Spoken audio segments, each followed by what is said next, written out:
Hello बच्चों party. तो चलिए शुरू करते हैं हमारी छोटी सी वीडियो जिसमें सिर्फ 5 क्वेश्चन हम लोग डिस्कस करेंगे रे ऑप्टिक्स के ऊपर। अब रे ऑप्टिक्स के ही हम 5 क्वेश्चन क्यों कर रहे हैं, तो वो इससे पहले मैं आपको बता दूं कि रे ऑप्टिक्स में ही आपको पता नहीं क्यों ज्यादा डर लग रहा है। मैं लेटली ऑब्जर्व कर रहा हूँ बच्चे रे ऑप्टिक्स में थोड़े से परेशान है कि सर कॉन्फिडेंस नहीं बन रहा है, क्वेश्चन होते हैं बट डर लगता है, नेगेटिव ज्यादा हो जाता है। तो इसलिए मैंने चूज करा है कि रे ऑप्टिक्स के 5 अच्छे अच्छे से क्वेश्चन उठाते हैं और आपके लिए एक छोटी सी वीडियो बना देते हैं। आपकी भी थोड़ी हेल्प हो जाएगी और बढ़िया रहेगा आप लोगों के लिए। तो खैर चलिए सर, आज की हम इस वीडियो के क्वेश्चन को शुरू करते हैं। वीडियो में करना क्या है, सबसे पहले क्वेश्चन को आपको पढ़ना है और उसको पॉज करके खुद से अटेम्प्ट करना है और ट्राई करना है। उसके बाद आंसर निकालने के बाद जो भी आपका आंसर आता है फिर वीडियो को दोबारा से रिज्यूम करना है और मेरे साथ देखना है कैसे सॉल्व करा है। ठीक है, अगर आपने जल्दी सॉल्व कर लिया, टाइम से सॉल्व कर लिया और आपको आ गया फिर तो कोई दिक्कत ही नहीं है। बट अगर आप टाइमली सॉल्व नहीं कर पाए या आपका सोल्यूशन सही नहीं आया है तो इस वीडियो को देख के आपको पता चल जाएगा। और ये 5 क्वेश्चन थोड़े ठीक ठाक से हैं, मतलब ऐसे नहीं है कि आपने देखा टिक मारा और क्वेश्चन बन गया। थोड़ा सा दिमाग आपको लगाना पड़ेगा। अगर ये 5 क्वेश्चन आप कर पा रहे हैं इसका मतलब आपको रे ऑप्टिक्स आती है, आपको डरने की जरूरत ही नहीं है। बट अगर नहीं आ रहे हैं सर तो फिर आपको ये वीडियो देखनी चाहिए। खैर चलिए शुरू करते हैं। तो सबसे पहला हमारा क्वेश्चन एक बार पढ़ेंगे उसको सॉल्व करेंगे। अच्छा जी, क्या बोल रहा है क्वेश्चन? कह रहा है the size of the image of an object okay which is at infinity. Okay, एक ऑब्जेक्ट है वो इंफिनिटी पे रखा है और आपको पता है अगर कोई ऑब्जेक्ट इंफिनिटी पे रखा होता है तो उसका जो इमेज बनता है वो फोकस पे बनता है। ये बात हमको क्लियर है, इसने बोला नहीं है बट हमें पता होना चाहिए। खैर इसने बोला ऑब्जेक्ट इंफिनिटी पे है तो यू का वैल्यू इंफिनिटी है, ये बात हमको पहली बात पता चली। आगे क्या बोल रहा है? Formed by a convex lens. Okay, कोई कॉन्वेक्स लेंस होगा। कॉन्वेक्स लेंस आपको पता होगा जो कन्वर्ज करते हैं लाइट रेज को कॉन्वेक्स लेंस बोलते हैं। और फोकल लेंथ 30 सेंटीमीटर। ओके, इस लेंस का फोकल लेंथ आपको दे रखा है, एफ का वैल्यू दिया हुआ है 30 सेंटीमीटर। कन्वेक्स है मतलब देखने में कुछ ऐसा होगा, इसका फोकल लेंथ पॉजिटिव होता है, ये बात भी हमें समझ आती है। Okay, is 2 centimetre. 2 सेंटीमीटर क्या है बेटा? ये कह रहा है जो कन्वेक्स लेंस जो इमेज बनाएगा, जो भी भाई इंफिनिटी से लाइट रेज आ रही है कन्वर्ट होने के बाद ये जहां पे फोकस पे जो इमेज बनाएगा वो हाइट ऑफ इमेज जो है इट इज 2 सेंटीमीटर। ये अभी तक क्वेश्चन में इतनी बात हमें बोली हुई है। अच्छा आगे बढ़ते हैं। If a concave lens of focal length 20 centimetre, कोई दूसरा लेंस उठाया विच इज अपोजिट नेचर, मतलब कॉन्केव है, कॉन्वेक्स के सामने कॉन्केव रख दिया, फोकल लेंथ 20 सेंटीमीटर है, मतलब ये दूसरा कोई लेंस ऐसे पकड़ा होगा, इसका फोकल लेंथ एफ का वैल्यू दे दिया 20, तो -20 आपको लेना पड़ेगा। सर माइनस क्यों लेना पड़ेगा? क्योंकि ये कॉन्केव है, कॉन्केव का फोकल लेंथ नेगेटिव लिया जाता है। अच्छा जी, आगे क्या बोल रहा है? It is placed between the convex lens and the image at a distance of 26 centimetre. जो कन्वेक्स लेंस ने इमेज बनाई थी 30 सेंटीमीटर पे, उससे पहले एक कॉन्केव लेंस रख दिया और वो कॉन्केव लेंस जो है वो कन्वेक्स से 26 सेंटीमीटर दूर है। इसका मतलब ये हुआ कि जो कन्वेक्स है उसका इमेज बन भी नहीं पाएगा, उसके पहले ही एक बीच में क्या आ गया बेटा? उसके पहले ही बीच में एक दूसरा लेंस आ गया जो उसकी जो इमेज बनने वाली थी उसको बनने ही नहीं देगा और वो अपनी नई इमेज बना देगा। कुछ ऐसा सिस्टम बन रहा है। खैर, तो डायग्राम से अगर मैं समझाऊं तो देखो जी, आपके पास एक कन्वेक्स लेंस है, बिल्कुल अच्छी बात है। यहाँ पे पैरेलल लाइट रेज आ रही हैं, ऑल राइट सर। इसके बाद इससे 26 सेंटीमीटर दूर आपने एक कॉनकेव लेंस रखा है। लो जी, एक कॉनकेव लेंस रख दिया, ये लाइट रे को कन्वर्ट करेगा, बट कन्वर्ट करने से पहले ही आपने क्या एक डाइवर्जिंग लेंस रख दिया। तो अगर आप प्रिंसिपल एक्सिस को आगे बढ़ाओ तो लाइट को ये थोड़ा डाइवर्ट कर देगा और फाइनली आपका जो इमेज है वो कहीं यहाँ पे बन जाएगा। बिना इस लेंस के, बिना कॉनकेव लेंस के जो इमेज बनता वो कहीं यहाँ पे बनता, इस साइड बनना चाह तो यहाँ पे बनना चाहिए था बट यहाँ पे बनेगा नहीं, फाइनली यहाँ पे फाइनल इमेज बनेगा। अब आपसे पूछ क्या रहा है? कह रहा है कि जो फाइनल इमेज है उसका साइज बताओ। तो जब भी किसी क्वेश्चन में दो लेंस आते हैं तो आप उनमें करते क्या हो? देखो मैं आपको सिंपल सी बात बताता हूँ। जब भी दो लेंस वाला कोई क्वेश्चन आए ना तो पहले लेंस का जो इमेज बनना होता है वो इमेज भले ही वो बना हो या ना बना उससे फर्क नहीं पड़ता। पहले लेंस का जो इमेज बनना होता है या बन चुका होता है वो दूसरे वाले लेंस के लिए ऑब्जेक्ट की तरह बिहेव करता है। खैर, इसने जो बोला कि भैया पहले वाला लेंस 30 सेंटीमीटर पे इमेज बनाएगा, ये तो हमें बताइए फोकस पे, तो ये 30 सेंटीमीटर होना चाहिए था और इन दोनों लेंसेज के बीच की डिस्टेंस आपको दे रखी है 26 सेंटीमीटर। इसका मतलब अगर मैं दूसरे वाले कॉनकेव लेंस की बात करूं तो कॉनकेव लेंस का ऑब्जेक्ट कौन है? पहले वाले कन्वेक्स लेंस की इमेज दूसरे वाले कॉनकेव लेंस के ऑब्जेक्ट की तरह बिहेव करेगी। इसका मतलब अगर मैं कॉनकेव की बात करूं उसका जो ऑब्जेक्ट है वो वर्चुअल होगा। वो वर्चुअल ऑब्जेक्ट है, तो ये है वर्चुअल ऑब्जेक्ट दूसरे वाले लेंस का, तो इसका ऑब्जेक्ट डिस्टेंस लेना पड़ेगा बेटा +4 सेंटीमीटर। सर 4 कैसे आया?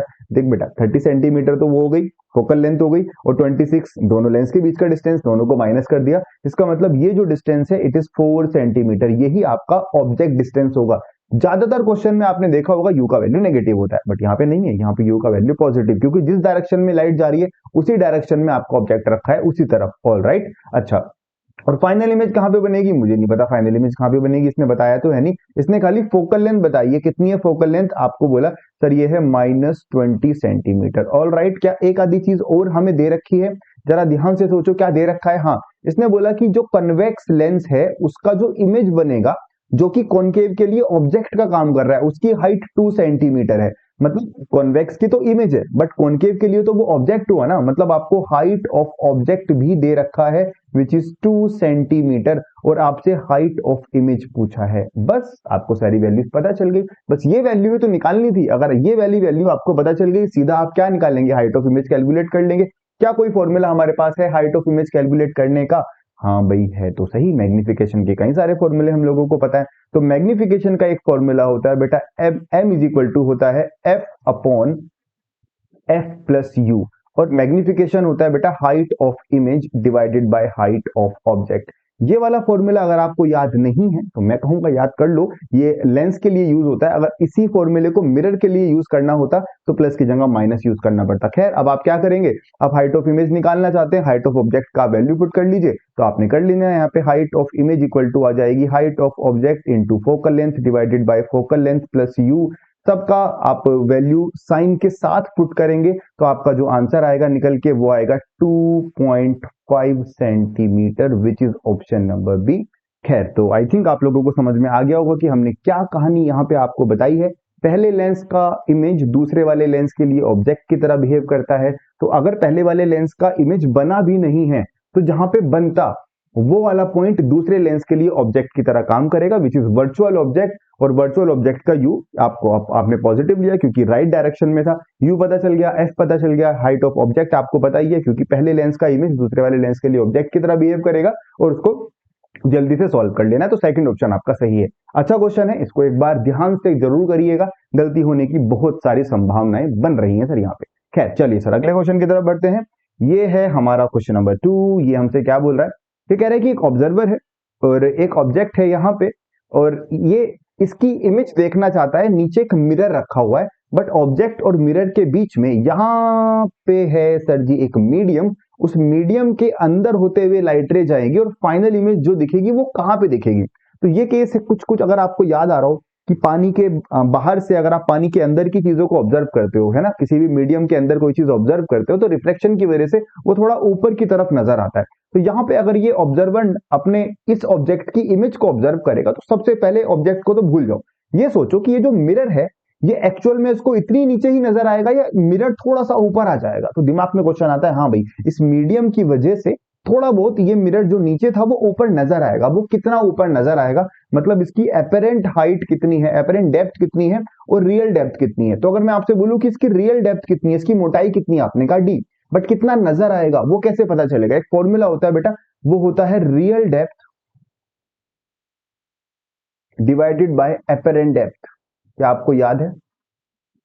Is equal to refractive index. Real depth मतलब सच में कितना उसकी विड्थ है और कितना आपको नजर आ रहा है, दोनों का रेशियो हमेशा रिफ्रैक्टिव इंडेक्स के बराबर होता है। तो रियल डेप्थ तो बेटा डी है। अपेरेंट डेप्थ मान लेते हैं कि आपको ये कहीं यहां पे नजर आ रहा है, तो इसकी जो अपेरेंट डेप्थ होगी वो ये होगी, मान लेते हैं ये है x। तो यहाँ पे फॉर्मूले में पुट करेंगे, रियल डेप्थ हुआ d, अपेरेंट डेप्थ हुआ x is equal to refractive index. तो यहां से अपेरेंट डेप्थ का वैल्यू आया बेटा, ये आ जाएगा d बाय म्यू। इसका मतलब आपको जो ये मिरर है वो d बाय म्यू ऊपर की तरफ नजर आने वाला है, d पे नजर नहीं आएगा। अब क्या करेंगे? अब आपका मिरर थोड़ा ऊपर आ चुका है और जो आपके जो ये मीडियम थे इसने जो काम करना था वो कर चुका है। अब क्वेश्चन को अलग नजरिए से देखना चालू करो। अब ध्यान से सुनो, ये रहा आपका मिरर, और मिरर और ऑब्जेक्ट के बीच का जो डिस्टेंस है वो कितना है? आपने कहा सर देखो ये h हाइट तो आपको दे ही रखी है और ये वाली हाइट मुझे पता है, ये अभी अभी निकाली d बाई म्यू। तो आपका ये ऑब्जेक्ट है। अब मीडियम को गायब कर दो, मीडियम ने जो रोल प्ले करना था वो कर चुका है।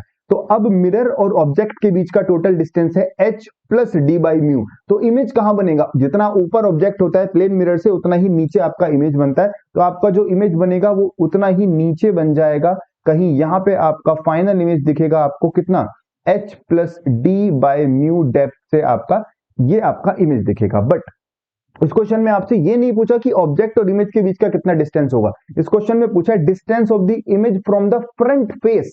फ्रंट फेस मतलब ये इस वाली पॉइंट से बात कर रहा है, ये ऑब्जेक्ट से बात नहीं कर रहा है, इस वाले फेस से फाइनल इमेज कितना नीचे बनेगा। तो बेटा इसका मतलब आपको h को हटाना पड़ेगा, h को कंसिडर नहीं करना है, आपसे इस पॉइंट से इमेज का डिस्टेंस पूछा हुआ है which is D by mu plus h plus D by mu. तो आपका जो डिस्टेंस हो जाएगा h plus 2 times of D by mu which is option number 1, और यही आपका सही आंसर हो जाएगा। आई होप आपको समझ में आ रहा होगा मैंने आपको क्या समझाया। Real depth upon apparent depth refractive index के बराबर होता है प्रभु, और उसके बाद आप बस मीडियम को हटाओ, मिरर को थोड़ा ऊपर बनाओ, और इस क्वेश्चन को एक ऐसे क्वेश्चन की तरह ट्रीट करो जैसे खाली हवा में कोई मिरर रखा है, तो जितना ऊपर ऑब्जेक्ट उतनी नीचे इमेज। अब वो कहीं से भी पूछ सकता था, अगर ये पूछता कि ऑब्जेक्ट और इमेज के बीच का कितना डिस्टेंस होगा, तो आप उसको बताएंगे 2h plus 2d by mu, तो वो भी आंसर हो सकता था। पूछने वाले के ऊपर है वो कहां से हाइट या डिस्टेंस पूछना चाह रहा है। खैर आई होप आपको क्वेश्चन समझ में आया होगा। चलिए सर अगले क्वेश्चन की तरफ बढ़ते हैं। हमारा ये तीसरा क्वेश्चन है, क्वेश्चन नंबर 3। एक बार क्वेश्चन को पढ़ो, वीडियो को पॉज करो, खुद से ट्राई करो, उसके बाद फिर वीडियो को आगे देखना, ठीक है ना। चलो सर शुरू करते हैं। A point source of light is placed at a depth h below the surface of water of refractive index mu. Okay, पानी की सरफेस है, उसके h डेप्थ नीचे कोई सोर्स ऑफ लाइट रखा है, उससे लाइट निकल रही होगी इस तरीके से और मीडियम के बाहर भी जा रही होगी, और कुछ लाइट TIR की वजह से वापस भी आ जा रही होगी। होता है ना कि लाइट रे जाती है और किसी पर्टिकुलर एंगल पे क्या बोलते हैं TIR हो जाता है, लाइट रे वापस भी आने लगती है। तो खैर कुल मिला के जब भी किसी सोर्स ऑफ लाइट को आप बाहर से देखते हो ना, तो उसकी जो लाइट होती है वो सिर्फ एक सर्कुलर पोर्शन से ही बाहर आ रही होती है, उससे ज्यादा वाली जो लाइट है वो बाहर नहीं आ पाती, वो TIR की वजह से अंदर रह जाती है। मतलब अगर ये किसी मीडियम का सरफेस समझो और ये आपका सोर्स ऑफ लाइट है, तो इसका एक एंगल होगा जिससे ज्यादा पे जो लाइट है वो बिल्कुल इसके पैरेलल ही हो जाएगी, दोनों तरफ बिल्कुल आइडेंटिकल रहेगा, और ये लाइट रे बिल्कुल ऐसे निकल जाएगी, बाहर नहीं नजर आएगी आपको। अगर इसके ऊपर मैं एक डिस्क एज्यूम करूं, तो क्वेश्चन में आपसे इस डिस्क का रेडियस पूछा है कि इस डिस्क का रेडियस कितना होगा कि आपको जो लाइट सोर्स है वो दिखना ही बंद हो जाए, क्योंकि लाइट सोर्स सिर्फ एक सर्कुलर पोर्शन के थ्रू ही दिख सकता है। उसके साइड में अगर देखोगे तो लाइट बाहर आ ही नहीं रही, इस वाले पोर्शन से लाइट नहीं बाहर आ रही, इस वाले पोर्शन से लाइट नहीं बाहर आ रही, सारी लाइट इस वाले पोर्शन से ही बाहर आ सकती है। क्या मेरी बात क्लियर हो रही है आपको? Yes sir. अब इसका रेडियस नहीं पूछा, डायमीटर पूछा है। खैर तो ये वाला एंगल जो होता है इसको आपको याद है, इसको क्या बोलते हैं? अगर मैं आपसे पूछूं कि आपको पता है, इस एंगल को बोलते हैं critical angle. Critical angle is the angle in the denser medium for which the angle of refraction is 90 degree. जिस पर्टिकुलर एंगल पे लाइट रे दोनों मीडियम की बाउंड्री के पैरेलल चली जाती है, मतलब रिफ्रैक्शन एंगल 90 डिग्री हो जाता है, उसको क्रिटिकल एंगल बोलते हैं। खैर आपको ये h दे रखा है, हाँ सर h दे रखा है, इस रेडियस को r मान लेते हैं। ओके सर r मान लेते हैं। ये एंगल हुआ क्रिटिकल एंगल, IC मान लेते हैं। ये वाला एंगल भी क्रिटिकल हो गया, इसको भी IC मान लेते हैं। भाई एंगल तो सेम ही हो जाएंगे ये वाले, IC और IC। फॉर्मूला क्या होता है क्रिटिकल एंगल का? सर फॉर्मूला होता है sine IC is equal to 1 by refractive index 1 by mu. ये आपका फॉर्मूला होता है सुंदर सा। अच्छा, साइन IC का फॉर्मूला मुझे पता है, क्रिटिकल एंगल का आपको भी पता होना चाहिए। अब इस वाले ट्रायंगल में अगर आप ध्यान से देखो, आपको तो रेडियस फाइंड करनी है ना, तो आपने कहा सर 10 IC लगा दो फिर। तो 10 IC कितना हो जाएगा? Perpendicular by base. देखो जब परपेंडिकुलर कितना है r और बेस कितना है ये h, तो r बाई h हो जाएगा। आपने कहा ठीक है सर, यहाँ पे r करते हैं, यहाँ पे h करते हैं, तो r इज इक्वल टू हो जाएगा h 10 IC। अब दिमाग में आता है आंसर तो IC की फॉर्म में है ही नहीं, आंसर तो साइन के फॉर्म में भी नहीं है। तो साइन का वैल्यू अगर आपको पता है, उससे 10 का वैल्यू तो कैलकुलेट कर सकते हैं। साइन का ट्रायंगल बनाओ, उससे 10 निकाल दो। आओ बेटा एक ट्रायंगल एज्यूम करो, मान लो आपके पास एक राइट एंगल ट्रायंगल है, अगर ये एंगल IC होगा तो साइन IC 1 बाई म्यू है। साइन क्या होता है बेटा? परपेंडिकुलर बाई हाइपोटेनस, मतलब परपेंडिकुलर 1 होगा, हाइपोटेनस आपका म्यू होगा, तो ये हो जाएगा पाइथागोरस अंकल के हिसाब से म्यू स्क्वायर माइनस 1। तो यहां से 10 IC निकाल सकते हैं, परपेंडिकुलर अपॉन बेस 10 IC का वैल्यू पुट कर दीजिएगा, तो ये आ जाएगा h upon mu square minus 1 to the power 1 by 2। ये रेडियस आया है, आपसे डायमीटर पूछा है, तो मतलब 2 से मल्टीप्लाई करिएगा तो सही आंसर आएगा 2h upon mu square minus 1 to the power 1 by 2। I hope आपको ये क्वेश्चन समझ आया होगा, बढ़िया से समझ आया होगा। क्रिटिकल एंगल का फॉर्मूला 1 बाई म्यू याद रखिएगा, भूलिएगा बिल्कुल भी मत। उसके बाद बस एक बार साइन निकल गया तो 10 तो निकाल ही सकते हैं, भाई ट्रायंगल बनाओ राइट एंगल बन ही जाएगा। ओके खैर चलें आगे। ओके सर, बढ़िया। नेक्स्ट क्वेश्चन नंबर 4 की तरफ बढ़ रहे हैं। क्वेश्चन नंबर 4 में क्या बोल रहा है, कह रहा है a convex lens of focal length 0.2 metre, एक कन्वेक्स लेंस है, focal length 0.2 metre and made of glass. Okay, glass का बना है, उसका रिफ्रैक्टिव इंडेक्स 1.5 मतलब 3/2 मान लेंगे इसको। इज इमर्ज्ड इन वाटर, पानी का रिफ्रैक्टिव इंडेक्स 1.3 थी मतलब 4/3 मान लेंगे उसको। The change in the focal length of the lens is, एक लेंस को पहले हवा में रखा, उसका फोकल लेंथ 0.2 था। अब उसी लेंस को उठा के हमने किसी दूसरे मीडियम मतलब पानी में रख दिया, पानी के अंदर डाल दिया, तो उसकी फोकल लेंथ में चेंज हो जाता है। जब बाहर का मीडियम बदल जाता है तो लेंस का जो बेंडिंग प्रॉपर्टी है वो भी बदल जाता है, फोकल लेंथ बदल जाता है, क्योंकि रिफ्रैक्टिव इंडेक्स से ही सब कुछ डिसाइड होता है। अब इसको करने के लिए फॉर्मूला कौन सा लगाएं सर, ये बात भी आ जाती है। हाँ भाई, फॉर्मूला तो पता होना चाहिए, तो आई होप आपको फॉर्मूला पता हो। 1/f इज इक्वल टू होता है n2/n1 minus 1/r1 minus 1/r2। इसको प्यार से लेंस मेकर्स फॉर्मूला कहा जाता है। क्लास 12 के ऑप्टिक्स का बहुत इंपॉर्टेंट ये फॉर्मूला, इसका डेरिवेशन भी बहुत इंपॉर्टेंट माना जाता है बोर्ड्स के लिए। खैर न्यूमेरिकल इसी से होगा हमारा।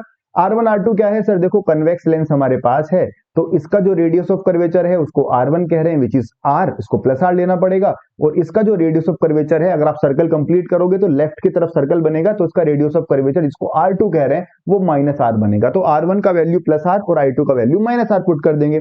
N2 और N1 क्या है सर, N2 है आपका इस मीडियम का रिफ्रैक्टिव इंडेक्स जिसका ग्लास बना हुआ है, और N1 है बेटा बाहर वाले मीडियम का रिफ्रैक्टिव इंडेक्स। अब बाहर वाला मीडियम अगर एयर है तो N1 को 1 पुट कर देंगे, और बाहर वाला मीडियम अगर पानी है तो N1 को 4/3 मतलब 1.33 पुट कर देंगे। अब दो फोकल लेंथ आएंगी, दोनों को कंपेयर कर देंगे। चलो पहले केस की मैं बात करता हूं। पहले केस में आपने बोला सर फोकल लेंथ कितनी है, आपने कहा 0.2 है, तो 1/0.2 इज इक्वल टू N2 है आपका ग्लास का रिफ्रैक्टिव इंडेक्स विच इज 1.5, उसको 3/2 कर रहा हूं मैं, तो 3/2 माइनस 1 हो जाएगा 1/2, और R1 R2 का value plus R minus R put करने के बाद ये 2/R आ जाएगा बेटा, 2 से 2 कैंसिल हो जाएगा, तो यहां से रेडियस ऑफ कर्वेचर आ गई बेटा 0.2। खैर चलो बहुत अच्छी बात है, R का वैल्यू आया 0.2। बढ़िया, चले आगे बढ़ जाए।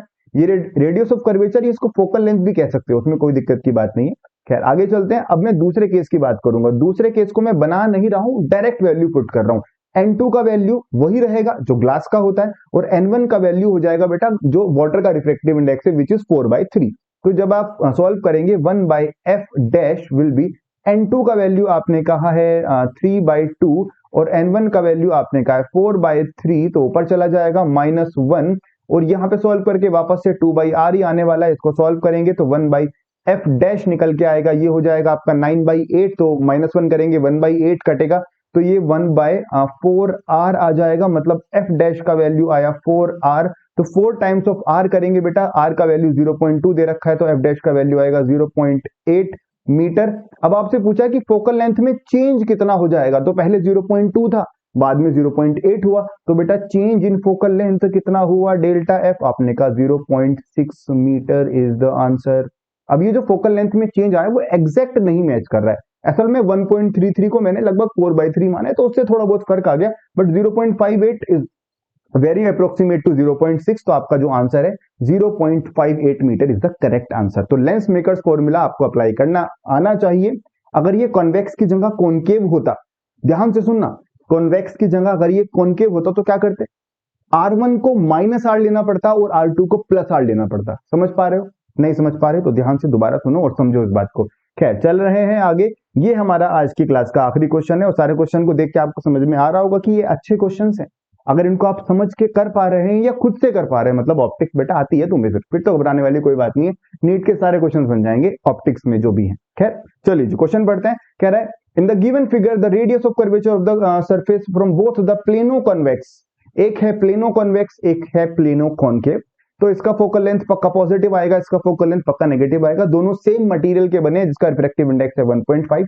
इसमें रेडियस ऑफ कर्वेचर जो R1 होगा बेटा वो इंफिनिटी मानना पड़ेगा, और जो R2 होगा उसको आप R मान सकते हो, घबराने वाली कोई बात नहीं है। R बार दे रखा है क्या, दे रखा है, हाँ हाँ मुझे लग रहा है, हाँ 10 सेंटीमीटर दे रखा है, रेडियस ऑफ कर्वेचर दे रखा है, तो R1 का R2 का वैल्यू +10 ले सकते हो।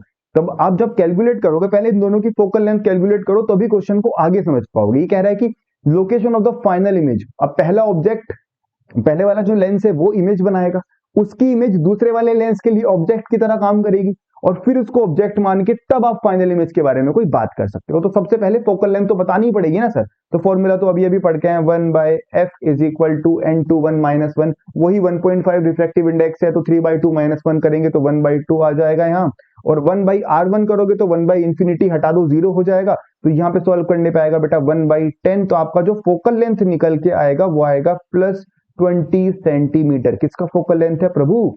ये फोकल लेंथ है कन्वेक्स लेंस का। इसका मतलब इसका फोकल लेंथ हुआ +20, और इसका फोकल लेंथ हमने डायरेक्ट खुद से ही लिख दिया, क्योंकि मटेरियल सेम है, रेडियस ऑफ कर्वेचर सेम है, तो कोई दिक्कत नहीं है, तो डायरेक्ट -20 सेंटीमीटर लिख सकते हैं। अगर मटेरियल बदल जाता तो फिर हमें इसके लिए भी सॉल्व करना पड़ता, दूसरे वाले के लिए, उसके लिए कुछ और फोकल लेंथ आ जाती, बट इसमें मटेरियल सेम रखा है तो हम डायरेक्ट कर सकते हैं, उसका +20 दूसरे का -20। अच्छा जी, और बताओ क्या करें अब सोचो, दो पैरेलल लाइट आ रही है, और पैरेलल लाइट जो आती है मतलब इन्फिनिटी से आ रही है, तो वो जो फाइनल इमेज बनाती है फोकस पे बनाती है। अब आपने कहा फोकस तो सर 20 सेंटीमीटर दूर है, और ये 10 सेंटीमीटर पे ये भाई साहब बैठे हुए हैं, इसका मतलब इसकी जो लाइट रे बेंड होंगी वो पूरी तरीके से बेंड हो भी नहीं पाएंगी, उसके पहले ही बीच में ये आ गया, तो इसका जो इमेज बनना था वो बनेगा नहीं। यहाँ पे कितना दूर बनना था सर? आपने कहा सर 10 सेंटीमीटर दूर बनना था, ये 10 सेंटीमीटर हो जाना चाहिए था, बट ये बनने तो नहीं देगा, लाइट को थोड़ा सा डाइवर्ज कर देगा, और डाइवर्ज करने के बाद फाइनल इमेज कहीं आगे जाके बनेगी। तो खैर ये जो है पहले वाले लेंस का इमेज जो जहां बनना था वो दूसरे लेंस का ऑब्जेक्ट हो जाएगा। तो दूसरे वाले लेंस का जो ऑब्जेक्ट डिस्टेंस है u, फिर से आप पहले क्वेश्चन में करके आए, आई थिंक फर्स्ट क्वेश्चन में, तो ये +10 हो जाएगा। फाइनल इमेज कहां पे बननी है वो आपको बताना है, और फोकल लेंथ आपने अभी अभी देखी सर -20। अब ये तीनों वैल्यू आपके पास है, आपको v फाइंड करना है, दो वैल्यू है, एक फाइंड करना है, तो 1/f is equal to 1/v - 1/u आप अप्लाई कर सकते हैं सारी वैल्यूज। f का -20 पुट करो, u का +10 पुट करो, u को इधर लेके आ जाओ, और v का वैल्यू यहां से कैलकुलेट कर लेना। आई थिंक 20 सेंटीमीटर ही आएगा, सॉल्व करके देख लेना, +20 सेंटीमीटर ही आने वाला है, घबराने वाली कोई बात नहीं है। सेकेंड ऑप्शन आपका सही हो जाएगा। तो वही तरीका है, पहले लेंस का जो इमेज बनना था या बन चुका था, कई बार ऐसा होता है कि पहले का इमेज बन जाता है, उसके बाद दूसरा लेंस रखा होता है, फिर तो कोई दिक्कत ही नहीं है, फिर तो u का वैल्यू नेगेटिव ले लेना भाई, जब इधर लेफ्ट की तरफ बना है, बट यहाँ पे बना नहीं है, राइट की तरफ बना है। और याद रखना, दूसरे वाले लेंस का जो ऑब्जेक्ट है वो एक तरीके का वर्चुअल ऑब्जेक्ट है। जब लाइट रे इस तरीके से आ रही होती है ना, तो उसका जो ऑब्जेक्ट है आप बैक ट्रेस नहीं कर सकते, आप ऑब्जेक्ट को वर्चुअल मानना ही पड़ेगा। तो ये वर्चुअल ऑब्जेक्ट की तरह ट्रीट हो रहा है, और आपका जो आंसर है वो 20 सेंटीमीटर है। क्वेश्चन थोड़े अच्छे थे, बहुत जल्दी तो नहीं एक्सप्लेन हो पाए, क्योंकि समझाने में थोड़ा सा टाइम तो लगता है, बट अगर आपने पांचों क्वेश्चन कर लिए तो मैं गारंटी लेता हूं कि नीट में इस टाइप के क्वेश्चन में आपकी बिल्कुल गड़बड़ी नहीं होगी। तो आई होप आपको वीडियो पसंद आई होगी, अगर पसंद आई है तो लाइक करो, कमेंट वगैरह कर देना, थोड़ा मोटिवेशन मिलता है अगली वीडियो बनाने के लिए, तुम्हारा ही फायदा है ना। खैर म्यूचुअल होती हैं चीजें। तो चलिए सर, आज के लिए इतना काफी है, मिलते हैं हमारी अगली वीडियो में। Thank you so much.